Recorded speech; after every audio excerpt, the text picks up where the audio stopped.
Halo, selamat sore teman-teman semuanya. Balik lagi nih di Instagram Live Auto 2000 Career. Mohon maaf, kondisinya saya memang lagi di kantor nih teman-teman semuanya. Dan apa kabar teman-teman semuanya? Semoga teman-teman Auto 2000 Career dalam kondisi sehat dan tetap menjaga protokol kesehatan. Ya, nah, oh ya teman-teman semuanya, kita sudah janji nih sesuai dengan publikasinya kita bahwa kita akan sharing-sharing terkait dengan digital sales. Karena memang saat ini kita sedang ada kebutuhan di digital sales gitu ya, terkait dengan posisi product advisor dan juga salesman fleet gitu ya. Jadi teman-teman kalau misalnya memang tertarik untuk menjadi bagian dari Auto 2000, silahkan teman-teman visit di linknya kami di bit.ly/a2000tp gitu ya. Di sana banyak sekali posisi yang sedang kita buka. Kalau misalnya teman-teman sesuai dengan kriteria yang kita sudah tetapkan gitu ya, kita akan panggil teman-teman ke tahapan selanjutnya gitu. Nah, anyway, kita akan kedatangan narasumber kita yang luar biasa gitu ya, Omnichannel Project Manager, yaitu Pak Harman Dahsyat gitu. Jadi di Auto 2000 terkenal Pak Harman Dahsyat. Oke, di sini harusnya sudah ada Pak Harman. Sebentar kita cek ya teman-teman semuanya, sebentar.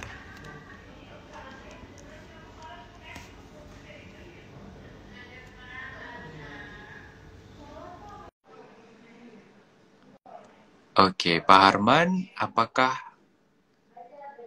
sudah ada di sini? Dan sebentar teman-teman, kita invite terlebih dahulu Pak Harman.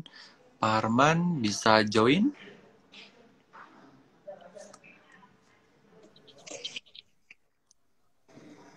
Wah, mantap nih. Selamat sore Pak Harman. Selamat sore Pak Dikin. Suara saya kedengeran Pak Dikin? Sekali luar biasa nih. Kalau ngelihat Pak Harman, kalau semangat ya Pak Harman. Sama, saya kalau ngelihat Pak Dikin juga makin semangat. Oke Amin. Pak Dikin. Baik, baik Pak Dikin. Sehat selalu. Pak Dikin gimana kabarnya? Alhamdulillah sehat juga. Oke, Pak Harman Ya. sudah kenalin Pak Mm-mm. bahwa Pak Harman saat ini posisinya adalah Omnichannel Project Manager gitu ya, akan bincang-bincang terkait Mm-mm. digital sales gitu. Nah, sebelum bincang-bincang mungkin Pak Harman boleh say hi dulu ke teman-teman Auto 2000 Karir nih. Oke. Selamat sore rekan-rekan Auto 2000 Karir di seluruh Indonesia ya. Eh, Kali ini kita akan ngobrol ya bareng Pak Diki. Nanti kita akan dialog tentang bagaimana eh, sekarang ada di kita namanya digital sales ya. Oke, Betul. mungkin sebelum itu tadi tadi Pak Dikin udah sampaikan ya perkenalan. Mungkin saya sedikit sampaikan ulang nggak apa-apa ya Pak Dikin ya. Kan silakan, tak kenal maka tak sayang. Ya, jadi saya kebetulan bergabung di Auto 2000 ini sejak Maret 2002. Jadi kurang lebih sudah 19 setengah tahun. Ya, 19 setengah tahun bergabung di Auto 2000. 12 tahun menjadi seorang salesman, terus kemudian kurang lebih 7 setengah tahun menjadi sales supervisor, dan alhamdulillah per 1 September dipercaya oleh manajemen Auto 2000 untuk memegang project ya omnichannel project sebagai project manager. Kurang lebih itu dan eh, kira-kira apa lagi Pak Dikin yang perlu saya jelaskan kaitannya dengan latar belakang saya? Wah, ternyata Pak Harman 19 tahun lebih tuh luar biasa ya Pak Harman, sedangkan saya di sini baru 3 Yes. tahun. Dan supaya teman-teman di sini tahu apa sih istimewanya Astra gitu ya, apa sih istimewa Ibu, dan kenapa Bapak mau bertahan untuk berkarir di Auto 2000 Astra. Yes. Terima kasih Pak Dikin ya. Jadi rekan-rekan Auto 2000 Karir ya, rekan-rekan Auto Family ya yang menyaksikan acara hari ini. Kenapa saya bertahan di Auto 2000 sekian lama ya? Pertama memang saya itu sangat passion, sangat suka ya, sangat tertantang oleh bidang penjualan. Jadi memang saya dari awal begitu saya masuk itu saya menjadi seorang salesman itu bukan karena dorongan orang lain, tapi karena saya memang minat di dunia penjualan. Itu yang pertama. Terus kemudian kenapa saya bisa bertahan sekian lama? Yang jelas menurut saya Auto 2000 itu Astra ya sebagai anak perusahaan Astra, sebagai Astra Group itu memberikan saya banyak tantangan ya. Jadi saya suka dari awal suka tantangan. Tantangan pertama yang saya hadapi apa ketika saya masuk dunia penjualan adalah bagaimana saya tertantang untuk bisa lebih ya dibandingkan dengan yang lain. Artinya saya tidak mau menjadi seorang salesman yang biasa-biasa saja.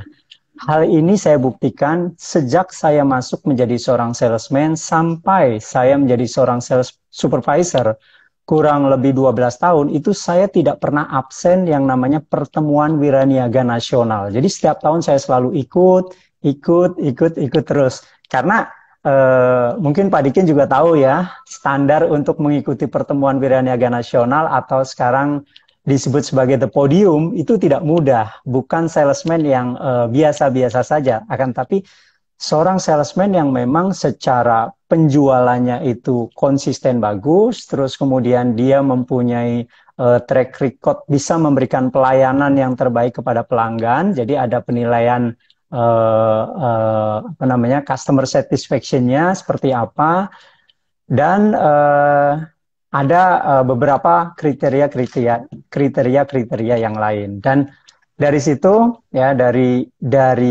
yang pertama tadi adalah saya enjoy, saya passion di bidang penjualan, terus kemudian yang kedua adalah saya selalu ingin ya berprestasi lebih dan yang ketiga menurut saya yang ini menjadikan kenapa saya bertahan lama di Auto 2000 itu memberikan kesempatan kita untuk berkreasi ya terus kemudian apa namanya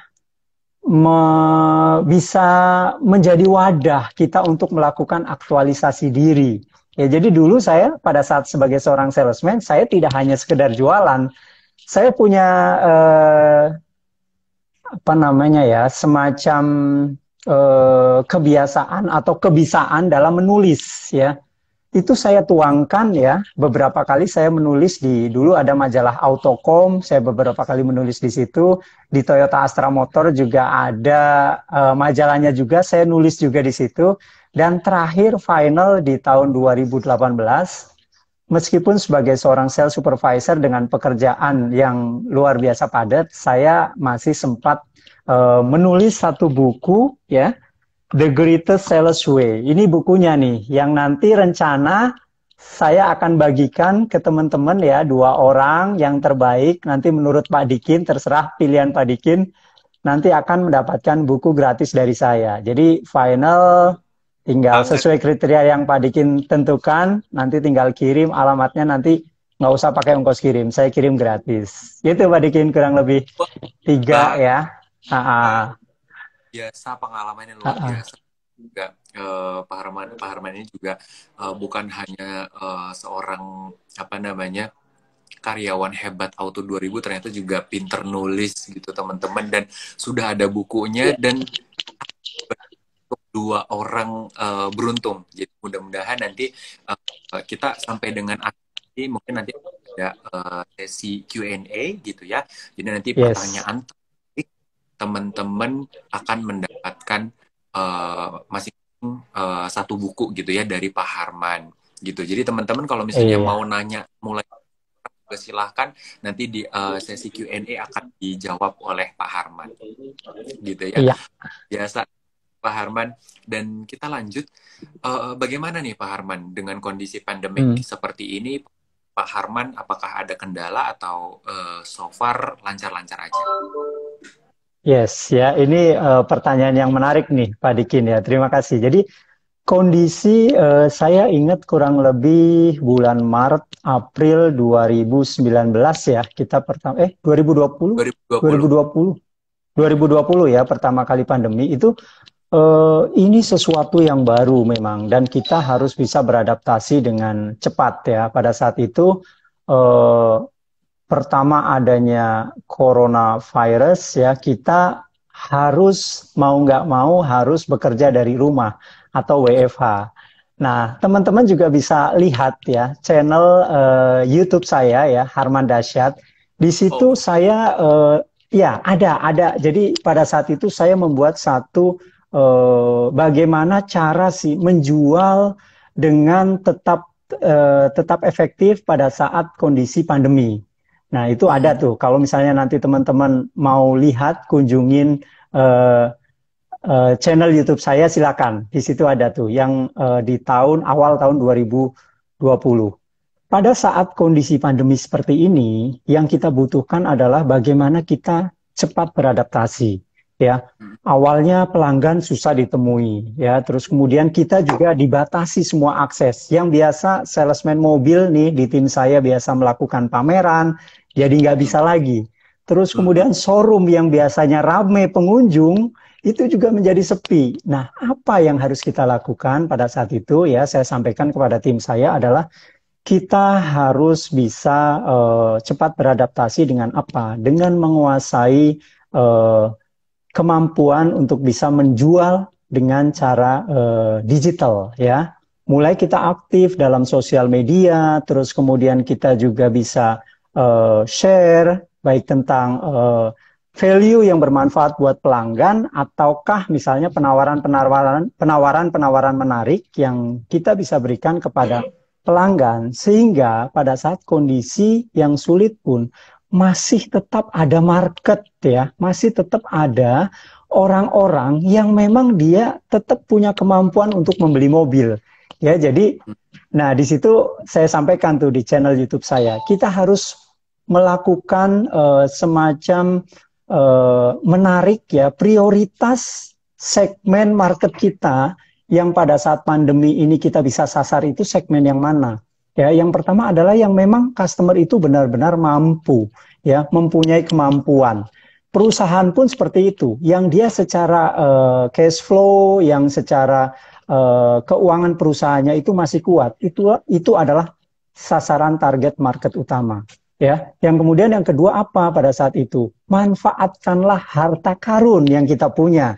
Ya, jadi database yang selama ini ya kita miliki itu harus bisa dikelola dengan baik. Dengan cara apa? Say hello ke pelanggan kita, terus kemudian kita tanya kabar mereka gimana pada saat kondisi pandemi. Ya kita selalu mendoakan agar mereka lebih sehat sehingga ada tetap keterikatan atau terjalin ya tali silaturahmi yang kuat dengan pelanggan. Jadi kurang lebih itu Pak Dikin pada saat awal-awal pandemi sampai akhir ya. Jadi memang kita harus cepat beradaptasi. Itu Mm-mm. Pak Dikin. Keren banget Pak Harman, Yes. terima kasih ilmunya dan tadi Pak Harman sudah info juga nih punya YouTube channel gitu ya Pak Harman Dahsyat. Jadi teman-teman kalau misalnya mau mempelajari apa yang tadi sudah disampaikan oleh Pak Harman, detail teman-teman boleh sekali ke channelnya Pak gitu ya. Oke. Nah, Pak Harman Yes. tadi kan Pak Harman sudah info Mm-mm. bahwa apa namanya ada project nih, project kebetulan project manajernya kan Pak Harman sendiri. Sebetulnya Mm-mm. omni channel project ini sendiri apa sih Pak dan tujuannya apa? Oke, thank you Pak Dikin ya. Pertanyaan yang menarik. Jadi apa yang dimaksud dengan omni channel? Kalau kita eh, belajar ya dari ini sebenarnya terinspirasi atau lebih memang hasil dari diskusi panjang ya di internal Auto 2000, terus kemudian di Astra juga ya di Astra secara besar tentang omnichannel. Omnichannel itu apa? Misalnya nih kita kasih contoh langsung ya. Auto 2000 itu mempunyai channel saat ini misalnya Digiroom ya yang di launching pada saat awal pandemi. betul, itu betul. bagaimana Digiroom itu memudahkan pelanggan untuk bisa mengakses informasi, layanan, bahkan melakukan pemesanan kendaraan atau booking service melalui smartphone ya. Jadi nggak usah datang ke cabang, dia cukup lewat smartphone-nya dia bisa mengakses. Nah, omni channel ini adalah multi saluran. Artinya kita punya banyak channel-channel yang sudah ada di Auto 2000, baik cabang yang secara offline, terus kemudian sosial media Auto 2000, terus kemudian tadi misalnya di Jiroom ya, kita punya banyak channel. Nah, pelanggan ada di tengah-tengah antar channel itu. Sehingga pelanggan itu bisa memanfaatkan berbagai channel yang ada di Auto 2000 dan eh, akan menjadikan layanan Auto 2000 itu lebih mudah. Jadi baik secara offline maupun online, channel-channel itu saling terintegrasi, saling memudahkan pelanggan ya, sehingga mereka untuk melakukan transaksi atau ya mengakses informasi itu jauh lebih mudah. Jadi kuncinya adalah kemudahan pelanggan di dalam mengakses ya baik informasi maupun layanan yang ada di Auto 2000 dengan channel-channel yang saat ini sudah dimiliki baik secara online maupun offline. Kurang lebih itu Pak Dikin ya. Wah, keren Itu. sekali. Betulnya omnichannel ini adalah untuk istilahnya memudahkan customer untuk mendapat Yes, mengenai Auto 2000, informasi mengenai betul. produk, kan sampai pemesanan kendaraan pun jadi dipermudah dengan online gitu ya Pak Harman. Betul. Ya, Betul. jadi Betul.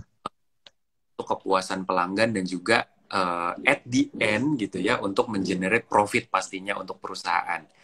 Gitu ya Pak Harman. Yes, betul. Betul, Pak Dikin. Dan ini merupakan strategi besar dari Astra Hmm, Internasional ya. Jadi kita sebagai bagian dari Astra ya, Astra menginisiasi ini dan Auto 2000 menjadi salah satu yang menjadi pionir untuk hmm. bisa mengembangkan omnichannel ini untuk lebih memudahkan pelanggan kita. Oh, oke. Itu Pak Dikin. Nah, Yes. kelihatannya keren sekali gitu ya karena beberapa channel akhirnya bersatu padu gitu ya untuk istilahnya terintegrasi untuk bisa memudahkan pelanggan Auto 2000. Nah, challenge-nya tuh apa sih Pak Harman?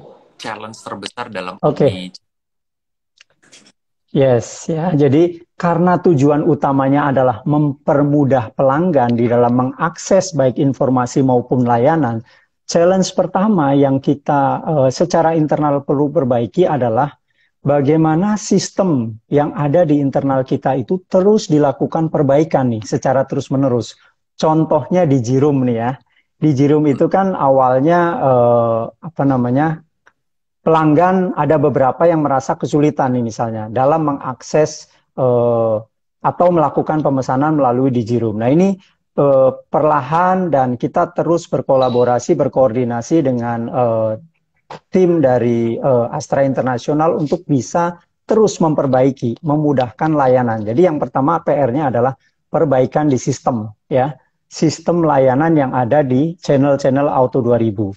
Kemudian yang kedua apa yang challenge yang kita perlu yang kita harus perbaiki yaitu mempermudah supporting dari sumber daya yang kita miliki. Nah, ini salah satu bagian nih dari tugas Omnichannel adalah kita mempersiapkan nih SDM ya, termasuk nanti mungkin kita akan bahas ya digital sales yang ada di kita untuk bisa memudahkan layanan terhadap pelanggan.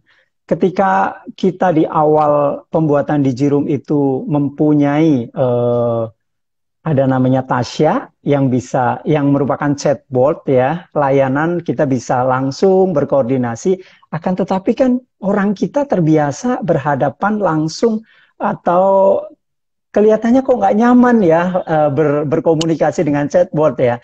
Nah, kita mempersiapkan ya, ada namanya product advisor ya, yang ke depan nanti akan membantu ya pelanggan mempermudah akses pelanggan berkomunikasi dengan product advisor, yaitu dengan adanya live chat. Nah, ini yang kita sedang bangun untuk mempermudah pelanggan di dalam mengakses.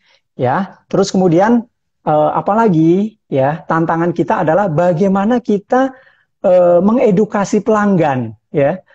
Tentu ya banyak pelanggan di kalangan milenial yang sudah terbiasa dengan cara-cara uh, belanja melalui media online ya. Tapi ada sebagian besar juga masyarakat yang Gen X, terus kemudian baby boomers yang mereka aduh ngapain sih pakai pakai smartphone ya lebih enak datang ke showroom. Tapi kita mengakomodir dua-duanya. Jadi harapan kita adalah baik beli secara offline maupun secara online nanti akan semakin terintegrasi, akan lebih mudah dan sekali lagi tujuan utamanya adalah mempermudah layanan kita terhadap pelanggan, baik channelnya secara online maupun offline. Itu Wah, Pak Dikin. keren sekali, Pak Harman. Anyway, karena tadi sudah disinggung mengenai digital Mm-mm. sales.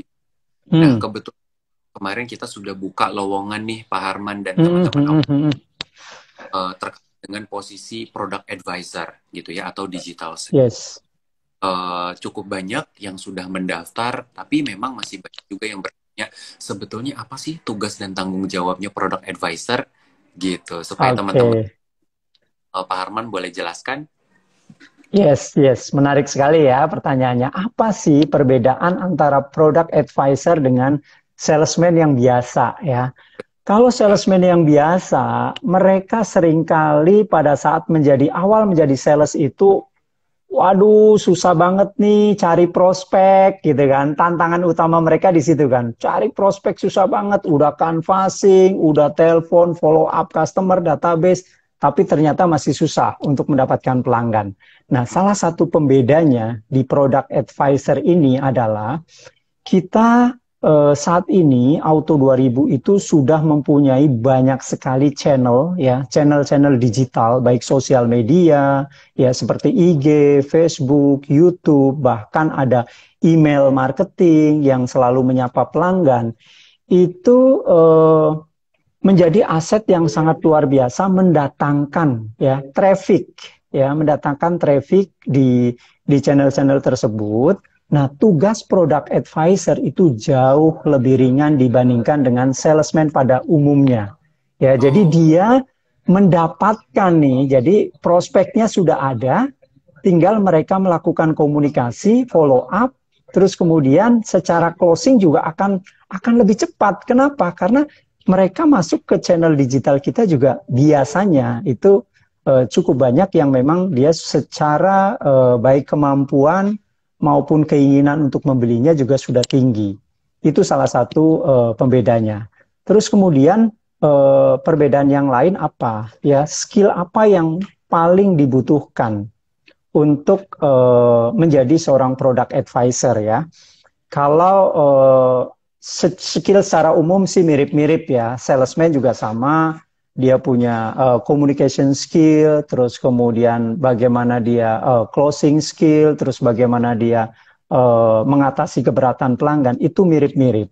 Akan tetapi khusus ya untuk product advisor ini, karena kita sudah mempunyai satu sistem tertentu ya di internal Auto 2000, bagaimana kecepatan ya dari seorang product advisor itu untuk bisa klaim leads-nya lebih cepat.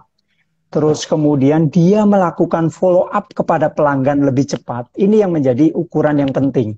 Jadi kecepatan untuk klaim leads, terus kemudian cepat di dalam melakukan follow up, terus kemudian dia bisa lebih cepat mengetahui apa yang menjadi kebutuhan sekaligus ya kendala-kendala yang dialami oleh pelanggan dan dia bisa memberikan solusi yang terbaik dengan adanya program atau paket-paket apa yang kita miliki ya.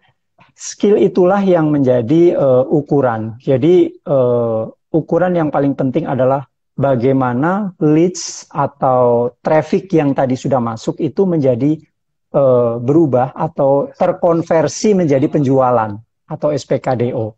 Ya, ini terutama skill yang penting yang dimiliki oleh tim product advisor. Jadi bukan lagi product advisor itu harus jago canvassing nih.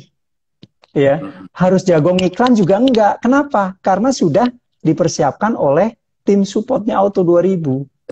Jadi secara pekerjaan harusnya lebih mudah, tinggal bagaimana kita mempunyai spirit untuk bisa memberikan pelayanan terbaik kepada pelanggan dan melakukan komunikasi yang efektif sehingga pelanggan trust, percaya kepada kita, kepada Astra, kepada Auto 2000, kepada tim product advisor sehingga mereka melakukan pembelian unit atau misalnya ke depan akan dikembangkan bagaimana mereka bisa mengakses servis juga dengan lebih mudah.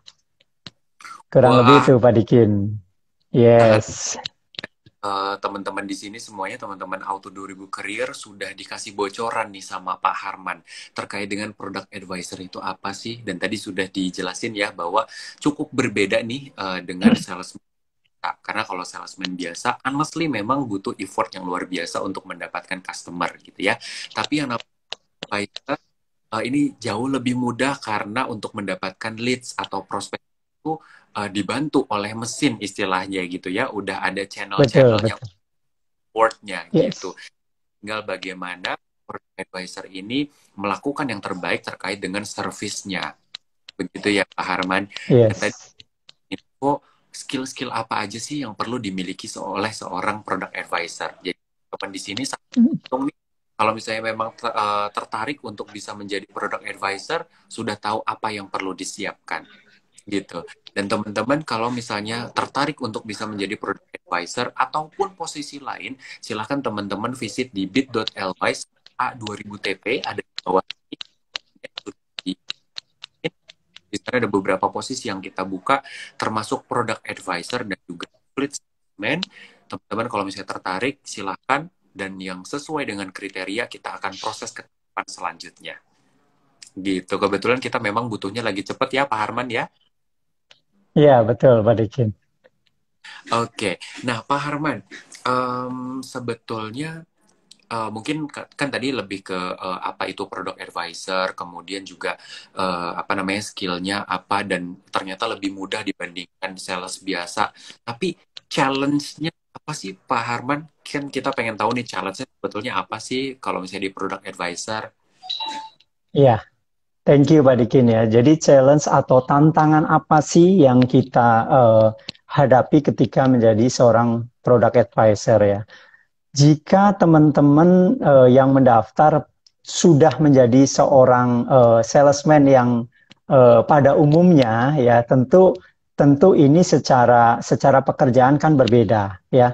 Akan lebih banyak stay di office, melakukan follow up juga langsung, terus nanti akan ada chat, live chat juga yang diakses, terus kemudian mereka berkomunikasi dengan pelanggan ya. Tantangan utama kalau misalnya teman-teman terbiasa menjadi seorang salesman yang konvensional, tentu kelihatannya kurang cocok nih, karena biasanya seorang salesman yang konvensional itu lebih senang keluar kantor, terus ketemu orang gitu ya. Di sini tetap ada itu. Jadi poin ketemu pelanggan itu tetap ada karena kan kita tidak mungkin juga melakukan dealing pasti langsung dengan WA chat atau by phone. Terkadang ada pelanggan yang memang harus bertemu. Nah, itu tetap ada proses itu, tapi memang secara mayoritas kerjaan utama kita adalah bagaimana kita membantu pelanggan untuk mendapatkan informasi ya sekaligus solusi ya dari problem yang mereka hadapi. Ya, jadi memang lebih lebih banyak tantangannya adalah ya kita lebih banyak kerja mayoritasnya itu ya di office melakukan follow up by chat atau by phone untuk membuat janji temu ya. Ketika janji temu itu sudah memang sudah ditetapkan baru kita bertemu dengan pelanggan-pelanggan kita. Nah, tentu saja skill ya yang perlu kita miliki adalah skill komunikasi yang efektif dengan pelanggan. Tentu ya, ini juga nanti kita akan persiapkan bagaimana sales script ya seorang product advisor ketika menghadapi pertanyaan-pertanyaan dari pelanggan juga kita akan prepare, kita akan siapkan bagaimana menjawab pertanyaan-pertanyaan pelanggan itu ya sesuai dengan apa namanya yang menjadi sesuai dengan apa yang dimaui oleh customer ya jawaban-jawaban itu secara khususnya kita sudah persiapkan. Ya tentu nggak bisa kaku, letterlek, tapi setidaknya guidance-nya itu sudah ada. Ya, jadi itu juga menjadi opportunity juga tuh. Selain tadi itu sebagai tantangan, misalnya ada kesulitan di tim product advisor untuk menjawab pertanyaan pelanggan. Nah, ini ada opportunity kita persiapkan bagaimana apa namanya kemudahan di dalam menjawab pertanyaan-pertanyaan dari pelanggan. Kurang lebih itu, Pak Dikin. Wah, keren sekali. Yes, Sebetulnya pekerjaannya tidak terlalu susah dan ternyata disupport lagi nih bagaimana cara menjawab betul. namanya keluhan pelanggan gitu ya, keberatan pelanggan karena Mm-mm. Mm-mm. sales itu pasti ada aja yang namanya komplain gitu ya Pak Harman ya dari Betul, betul, betul. Pak Harman dan tim sudah menyiapkan skripnya sehingga orang yang mungkin fresh graduate misalnya, fresh graduate yang belum pernah bekerja kemudian menjadi product advisor berarti tidak perlu khawatir nih untuk melakukan komunikasi karena gitu ya Pak Harman. Yes. Nah, Pak Harman saya mau tanya, kan tadi sudah ada apa namanya challenge segala macam gitu ya. Tapi hal apa sih yang menyenangkan di dalam project omnichannel atau menjadi seorang product advisor atau menjadi seorang salesman tuh apa sih gitu? Iya, iya, iya. Ini pertanyaan menurut saya yang paling ditunggu-tunggu nih. Menarik. Apa sih enaknya jadi menjadi seorang product advisor ya atau menjadi seorang salesman ya? Kenapa saya bisa bertahan 12 tahun menjadi seorang salesman ya? Ini adalah hal yang sangat menarik ya. Saya eh, terus terang memang kenapa saya bertahan lama menjadi seorang salesman dan boleh dibilang terlalu enjoy menjadi seorang salesman. Karena di salesman ini unlimited ya, semua nggak ada batasannya. Kalau teman-teman karir ya, karir Auto 2000 ya, jika teman-teman bertanya nanti misalnya ada kenalan atau ada kenalan lah salesman Auto 2000, tapi jangan yang biasa-biasa aja ya, salesman yang luar biasa. Apa yang mereka sudah dapatkan ya? Tentu ada yang bilang, oh sudah punya rumah lebih dari 2 atau 3 gitu. Oh pernah jalan-jalan keliling dunia ke Eropa, ke Asia gitu kan. Oh ternyata banyak sekali ya benefit-benefit yang bisa didapatkan. Atau bahkan top manajemen kita, ya jajaran tertinggi kita dari CEO, COO, terus kemudian operation manager, itu semua adalah mantan salesman, ya. Jadi ada 3 hal yang sangat menarik ya, ketika kita menjadi seorang salesman atau apalagi dengan kemudahan tadi product advisor yang lebih mudah dibandingkan dengan salesman konvensional, itu kita bisa memenuhi apa yang menjadi cita-cita keinginan kita itu ya dengan jauh lebih cepat di salesman. Kenapa? Karena penghasilan tak terbatas. Yang membatasi itu kita. Ya, terus kemudian yang kedua tadi adalah bagaimana apa namanya? Karir ya juga tidak ada batasan. Top manajemen kita yang tertinggi itu adalah orang-orang yang awalnya dari jadi seorang salesman. Ya, jadi peluang-peluangnya sangat luar biasa. Apalagi tadi yang kedua yang saya tambahkan, jalan-jalan. Kan Jalan-jalan. saya yakin ya, ya di antara teman-teman pasti ada yang hobi traveling ya. Ya itu kita bisa benar-benar dengan banyaknya kontes, dengan banyaknya program-program di internal Auto 2000 itu tidak menutup kemungkinan ya. Bahkan ada seorang salesman yang dia menjadi pelanggan setia. Setahun 2 kali jalan-jalan ke luar negeri. Hanya ada di Auto 2000. Teman-teman. Itu Wah, Pak Dikin. Pak Harman ternyata menjadi seorang salesman, menjadi seorang product advisor itu bukan hal yang menakutkan. Justru malah banyak sekali ya Yes. tadi yang pertama apa namanya penghasilan tak terbatas. Jadi justru yang membatasi diri kita sendiri gitu ya Pak Harman. Kemudian yang kedua teman-teman Betul. kalau kita traveling itu jalan-jalan gratis gitu dan itu kesempatan bisa Yes. keluar dan yang jauh-jauh bisa ke US, bisa ke Eropa dan Yes, sebagainya. Dan betul, yang terakhir, jenjang karirnya kalau di bidang sales memang sangat terlihat jelas gitu ya Pak Harman, karena memang berdasarkan betul. istilahnya di atas putih udah ada angkanya nih. Kalau teman-teman bekerja dengan baik dan mendapatkan productivity yang luar biasa, itu naik itu cepat sekali.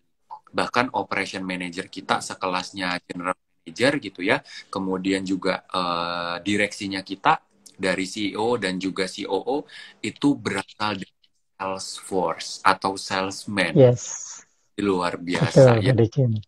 Memang kalau di sales kan naiknya lebih tinggi dibandingkan yang apa namanya karyawan yang back office ya, Pak Harman.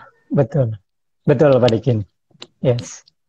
Nah, Pak Harman, em, mau tanya, apakah Ah, ah. semua perusahaan itu wajib memiliki omni channel? Tadi karena omni channel yang tadi diceritakan oleh Pak Harman kan menarik sekali ya untuk mendapatkan Yes. eh, dan juga mendapatkan profit. Ya, oke, pertanyaan yang bagus Pak Dikin ya. Jadi, apakah semua perusahaan memerlukan omnichannel? Kalau jawaban saya tergantung ya. Artinya Tergantung. apa? Ya, ya, tergantung skopnya. Dia besar atau kecil. Kalau misalnya kecil ke medium, mungkin dia akan lebih tepat. Dia akan lebih mudah menjalankan dengan cara-cara ya. Sekarang mungkin tetap sama antara kombinasi online offline itu ada, tetapi tidak terlalu membutuhkan effort yang lebih ya. Bagaimana mereka menyiapkan sistem, karena investasinya juga nggak murah ya untuk bagaimana omnichannel ini bisa berjalan ya. Kita harus apa namanya menyiapkan sistem yang secara cost-nya itu juga cukup mahal ya. Jadi menurut saya yang relevan, yang cocok memanfaatkan strategi omnichannel ini adalah terutama perusahaan-perusahaan yang sudah besar ya. Lini bisnisnya itu banyak dan anak perusahaannya ini banyak. Kenapa ini diperlukan? Misalnya kita sebagai contoh di Astra Group ya, kita kan selain ada otomotif, kita ada finansial ya, kita ada ACC, TAF, Garda Auto, terus kemudian kita ada misalnya Toyota Trust di mobil secondnya, terus kemudian apa namanya kita ada servis, layanan servis ya di Auto 2000. Nah, dengan adanya core bisnis yang sudah berbeda-beda ini, dengan adanya omni channel ini kita satukan ya. Ini kita jadikan saling terhubung ya. Salah satu contohnya ini adalah program terbaru dari Auto 2000 buat auto family yang melakukan pembelian secara kredit ya dengan salah satu impact dari strategi omnichannel ini adalah bagaimana Bapak dan Ibu sekalian itu bisa melakukan proses kredit itu hanya dengan sekali memberikan data dari awal sampai akhir itu bisa terdeteksi secara online. Jadi trackingnya itu udah jelas, data masuk, terus kemudian persetujuan leasing sudah ada, nanti akan keluar IPO ya. Customer itu akan terinformasikan ya, termasuk nanti ke depan ya dengan Digiroom sedang kita kembangkan bagaimana nanti tracking pembelian kendaraan baru dari awal sampai akhir itu juga sedang kita persiapkan.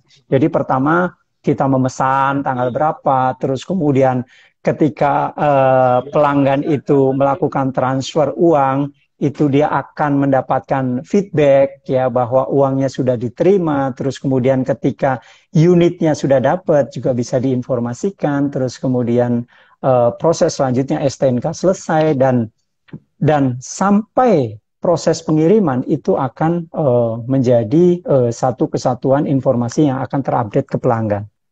Ya, ini yang sedang kita kembangkan dan semoga sekali lagi tujuannya adalah pelanggan akan jauh lebih mudah di dalam mengakses informasi di dalam proses pembelian. Jadi bahasa kerennya apa ya? Seamless lah ya. Jadi memudahkan ya, membuat jadi smooth, membuat jadi mudah ya dari proses awal sampai akhir. Itu Pak Dikin. Oke, siap Pak Harman. Yes. Em, mungkin pertanyaan terakhir nih, karena tadi sebetulnya Dikin mau tanya ke Pak Harman, apa sih yang perlu Hmm. disiap ya untuk bisa menjadi seorang product advisor. Tapi tadi sudah diberikan Hmm. kisi. Mungkin terakhir saja, kalau misalnya Hmm. ternyata besar, perusahaan skalanya besar gitu ya, tapi tidak memiliki omnichannel, Pak Harman, dampaknya apa sih?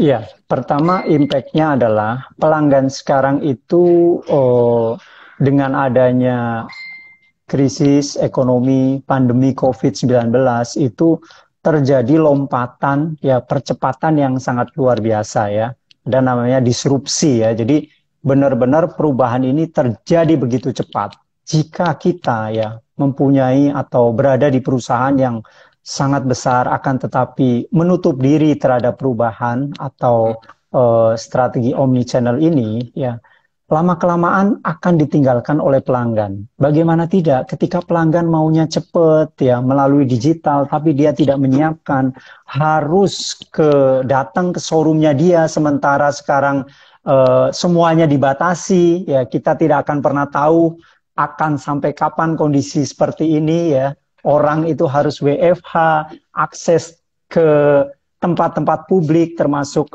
bisnis kita itu terbatas. Jika kita tidak melakukan strategi omnichannel, ya lambat laun kita akan jauh tertinggal oleh perusahaan yang sudah menerapkan strategi omnichannel ini. Kurang lebih itu, Pak Dikin. Oke, sip. Terima kasih Pak Harman. Dan mungkin itu sudah menjadi pertanyaan terakhir nih. Anyway, Yes. teman semuanya kita masuk ke Q&A dan Pak Harman sudah menjanjikan ya dari awal untuk pertanyaan Yes. terbaik untuk 2 orang akan mendapatkan buku dari Pak Harman gitu ya. Jadi teman-teman bisa membaca bukunya Pak Harman dan mendapatkan motivasi yang luar biasa nih dari dari sosok Pak Harman gitu ya.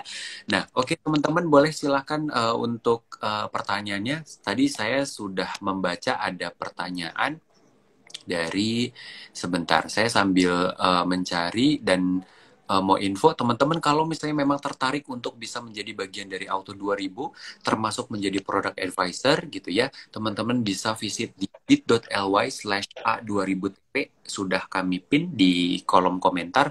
Teman-teman boleh regis dan juga apa namanya, untuk teman-teman yang sesuai dengan kriterianya kita akan kita langsung proses gitu ya ke tahapan selanjutnya. Ini tadi ada pertanyaan yang bagus sekali, Pak. Dari Ati Lestari 156. Bertahan sekian lama di suatu bidang pekerjaan itu biasanya berawal dari passion kita. Saya juga bekerja di bidang saya sejak tahun 2000 sampai sekarang. Pasti ada titik jenuh yang dirasakan. Tipsnya bagaimana? Jadi mungkin tipsnya untuk tetap enjoy dalam pekerjaan, Pak, supaya tidak bosen. Apa sih tipsnya, Pak? Ini pertanyaan bagus sekali. Mm-mm. Iya, iya, iya. Thank Mm-mm. you, Ati Lestari ya. Eh, Kejenuhan adalah sesuatu yang manusiawi ya. Semua orang itu pasti pernah merasakan jenuh. Semua orang pasti pernah merasakan bosan. Itu sangat-sangat manusiawi.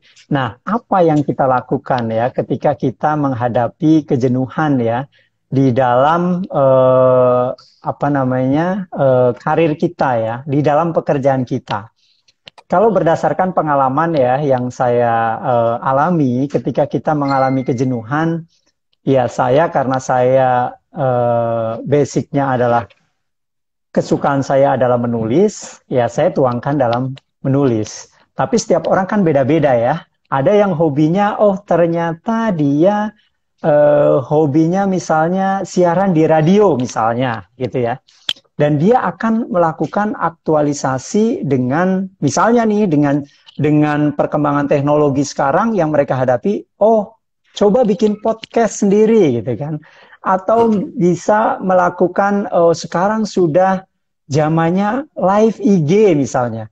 Jadi sebenarnya banyak cara yang kita bisa lakukan. Tapi khusus misalnya untuk dunia penjualan, apa yang kita lakukan ketika kita merasa jenuh ya? Yang saya lakukan adalah bagaimana kita bisa menetapkan target kita yang lebih lagi. Ya, ketika kita sudah terbiasa melakukan atau mencapai target-target tertentu, ya misalnya yang saya alami adalah, waduh, iya ternyata saya salah nih, terlalu asik jualan nih. Mulai kepikir, oh iya, saya akhirnya berpikir, kenapa saya nggak jadi sales supervisor ya? Ada tantangan baru nih, ya kan? Nah, tinggal bagaimana kita memantaskan diri, meningkatkan value, ya kan, value diri kita, agar kita cocok di posisi itu.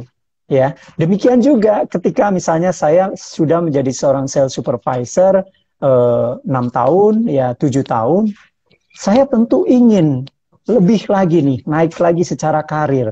Nah, disitulah kesempatan saya ketika pekerjaan-pekerjaan yang operasional itu sudah biasa kita lakukan, kita sudah punya keahlian untuk memanage tim untuk bisa bagus, saya ya mencari tantangan-tantangan baru. Ya, bagaimana saya bisa aktif misalnya di sosial media, di YouTube, memberikan value lebih kepada orang lain. Nah, misalnya lama-kelamaan barangkali ya dilihat ya oleh tim manajemen, loh ini ternyata ada nilai lebih nih.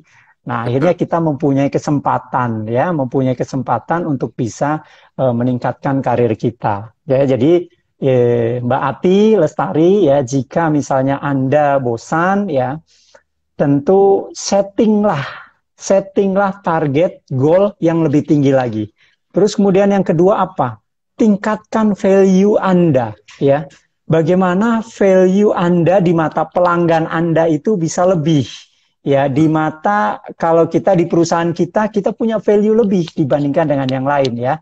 Maka ya secara otomatis ya kita akan dalam tanda kutip tuh terbaca, oh ini orang punya nilai lebih nih. Akhirnya kita ada kesempatan untuk bisa ya naik secara jenjang karir.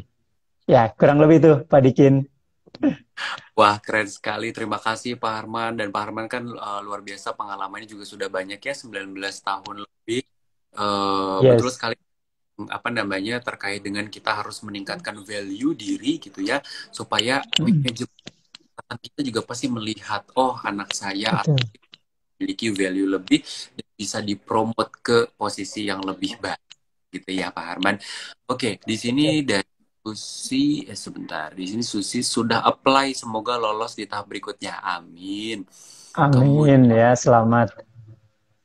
tadi juga ada yang tertarik Kak dari Muzaki. Oke, terima kasih. Dan di sini Audi Seandi, untuk lowongan maaf kami belum membukanya, tapi tetap stay tune. Kalau misalnya memang ada bukaan, pasti kita akan info di sosial medianya kita.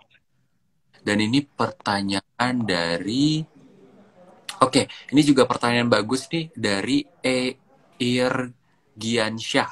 Irgiansyah. Bagaimana cara mengatasi atau menanggapi rekan kerja yang toksik dan atasan yang tidak atau solusi dari kita? Ini sering terjadi honestly, gitu ya. Jadi mungkin Bapak boleh. Sorry, tadi yang terakhir agak kurang jelas Pak Dikin. Yang pertama toksik, terus kemudian yang kedua apa? Dan atasan yang sering meremehkan ide-ide atau solusi dari kita. Oke, ya, pertanyaan yang bagus ya.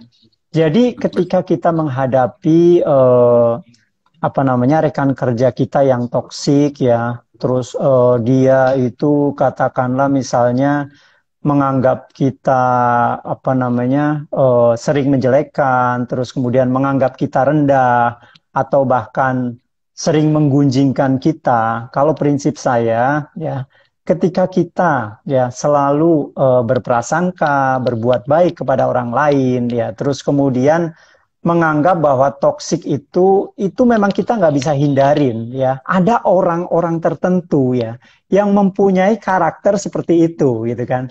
Dan kita tidak bisa merubah dia. Itu sesuatu yang jauh di luar kita. Yang kita bisa lakukan adalah bagaimana kita tetap fokus ya. Tadi seperti yang tadi saya jelaskan, bagaimana kita tetap fokus untuk bisa meningkatkan value diri kita. Ya, tetap kita tetap berbuat baik, tetap berkomunikasi dengan baik, dan kita tetap fokus pada diri kita. Artinya bukan karena kita egois, tidak peduli dengan yang lain, enggak. Tapi ya udah lakukan aja yang terbaik. Ya, lama kelamaan dia juga orang yang toksik juga akan gila ya nih, nggak mempan nih ternyata nih. Gue udah omongin apa, gue udah sebarkan isu apa, nggak mempan juga. Karena kita fokusnya apa? Fokusnya tetap berbuat baik ya. Fitrah manusia kan bagaimana kita tetap konsisten berbuat baik. Maka ya lama-kelamaan yang toksik itu ya akan segera ya dia akan segera tersisi sendirilah. Dan kemudian tadi yang kedua, Pak Dikin, apa Pak Dikin tadi? Atasan yang sering meremehkan ide-ide. Nah, ini juga sesuatu di luar kita ya. Jadi yang namanya atasan itu kita tidak bisa pengaruhi. Ya, saya punya pengalaman ya bertahun-tahun mempunyai atasan yang berbeda-beda ya. Dan kita tidak bisa merubah, jangankan atasan, teman kita yang toksik aja kita nggak bisa rubah, ya kan? Nah, apa yang bisa kita lakukan? Karena kita statusnya masih bawahan, ya mau nggak mau kita harus beradaptasi, ya kan? Apa sih yang dimaui oleh atasan kita? Terus kalau misalnya ide-ide kita belum diterima, kita juga perlu introspeksi diri. Apakah ternyata ide kita itu disampaikan pada waktu yang nggak tepat, misalnya. Jadi harus cari momentum yang tepat nih, kapan menyampaikannya. Apakah kalau di forum nggak bisa, mungkin dengan cara personal, ya kan, face to face mungkin bisa masuk, itu kan.